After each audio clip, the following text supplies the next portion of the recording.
안녕하십니까 수험생 여러분. 농토목 기술사 강의 시간입니다. 교수님, 안녕하세요. 네, 수험생 여러분 반갑습니다. 교수님, 오늘은 댐의 안정 조건에 대해 깊이 있게 다뤄보려고 합니다. 사실 댐이라는 구조물은 엄청난 양의 물을 가두고 있는 만큼 그 안정성이 무엇보다 중요하지 않습니까? 기술사 시험에서도 아주 단골로 출제되는 주제이기도 하고요. 그렇습니다. 댐은 한번 문제가 생기면 그 피해가 막대하기 때문에 설계 단계부터 아주 보수적이고 정밀한 검토가 필요합니다. 댐의 안정은 크게 두 가지 관점으로 나누어 볼 수 있어요. 바로 외적 안정과 내적 안정입니다. 외적 안정과 내적 안정이라. 이 두 개념을 명확히 구분하는 것이 공부의 시작이겠군요. 먼저 외적 안정 조건에는 어떤 것들이 있는지 차근차근 설명해 주시겠습니까? 아주 중요한 질문입니다. 외적 안정은 댐이라는 구조물 자체가 외부 하중에 대해 통째로 움직이거나 쓰러지지 않고 잘 버티느냐를 보는 겁니다. 크게 세 가지를 검토하죠. 전도, 활동, 그리고 집안 지지력입니다. 전도라면 댐이 뒤로 넘어가는 것을 말씀하시는 거죠? 맞습니다. 전도, 오버터닝에 대해서는 하중의 합력이 기초면 중앙 1분의 3, 즉 컨 이내에 위치해야 한다는 아주 중요한 기준이 있습니다.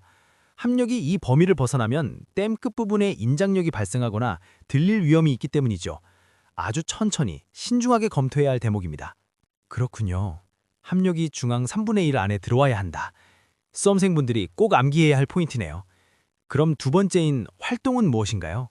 활동, 슬라이딩은 댐이 수압 때문에 옆으로 밀려나가는 현상을 말합니다.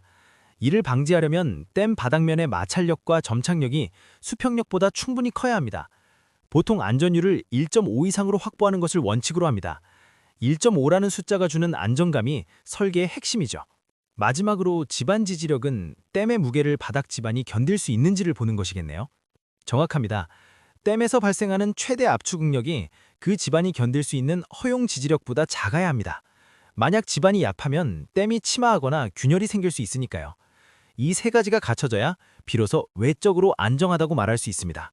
외적 안정에 대해 아주 명쾌하게 정리해 주셨습니다. 그럼 이제 내적 안정으로 넘어가 볼까요? 댐 내부에서 일어나는 일들이라 더 복잡할 것 같습니다. 내적 안정은 댐 본체나 기초지반 내부에서의 물의 흐름과 관련된 안정성입니다. 특히 필댐 같은 경우에서는 내부 침식 방지를 위한 필터 설계가 가장 핵심적인 요소라고 할 수 있습니다. 필터 설계가 핵심이군요. 구체적으로 어떤 현상을 막기 위한 것인가요? 가장 무서운 것이 바로 침투와 파이핑 현상입니다. 댐 내부로 스며든 물의 속도가 너무 빠르면 흙입자를 씻어내게 되고 결국 댐 내부에 구멍이 뚫리는 파이핑 현상이 발생합니다.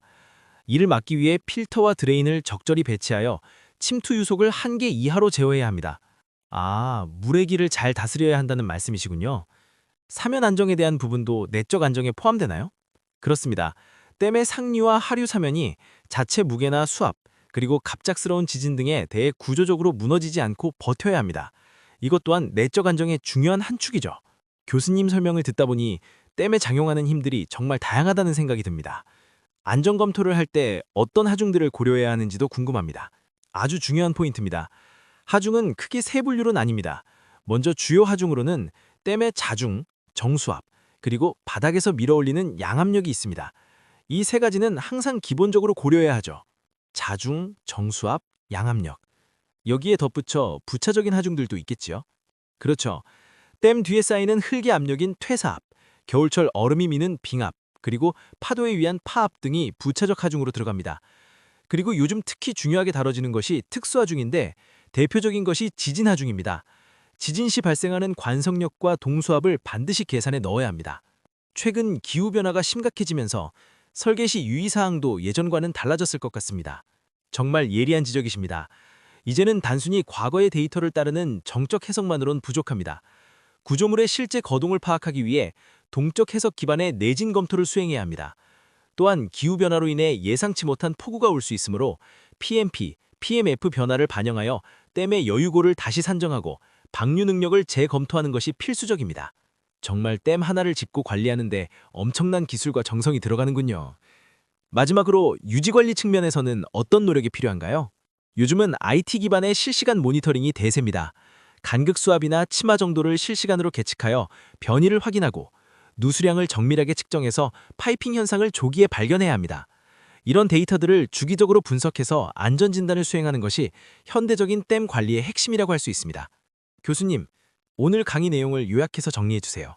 네, 오늘 우리는 댐의 안정 조건이라는 큰 주제를 다뤘습니다. 요약하자면 다음과 같습니다. 첫째, 댐의 안정은 외적 안정과 내적 안정으로 구분됩니다. 외적 안정은 전도, 활동, 집안 지지력을 검토하는 것으로 전도는 합력이 중앙 3분의 1 이내에 있어야 하고 활동은 안전율 1.5 이상을 확보해야 하며 최대 응력이 집안 허용 지지력 이내여야 합니다. 둘째, 내적 안정은 댐 내부의 수밀성과 침식 방지가 목적입니다. 특히 필터와 드레인 설계를 통해 침투 유속을 제어함으로써 파이핑 현상을 막는 것이 핵심이며 상류, 하류 사면의 두조적 안정도 반드시 확보되어야 합니다. 셋째, 안전 검토 시에는 자중, 정수압, 양압력 같은 주요 하중뿐만 아니라 지진 하중 같은 특수 하중까지 정밀하게 고려해야 합니다. 최근에는 동적 내진 해석과 기후변화에 따른 PMP, PMF 재산정이 설계의 핵심 유의사항으로 강조되고 있습니다. 마지막으로 댐의 완성은 건설에서 끝나는 것이 아니라 IT 기반의 실시간 계측과 데이터 분석을 통한 지속적인 유지 관리에 있다는 점을 꼭 기억하시기 바랍니다. 전도, 활동, 파이핑, 필터, 내진, 계측, 이 키워드들만 잘 정리하셔도 큰 도움이 되실 겁니다. 수험생 여러분, 오늘도 수고하셨습니다. 교수님도 수고하셨습니다. 네, 수고하셨습니다.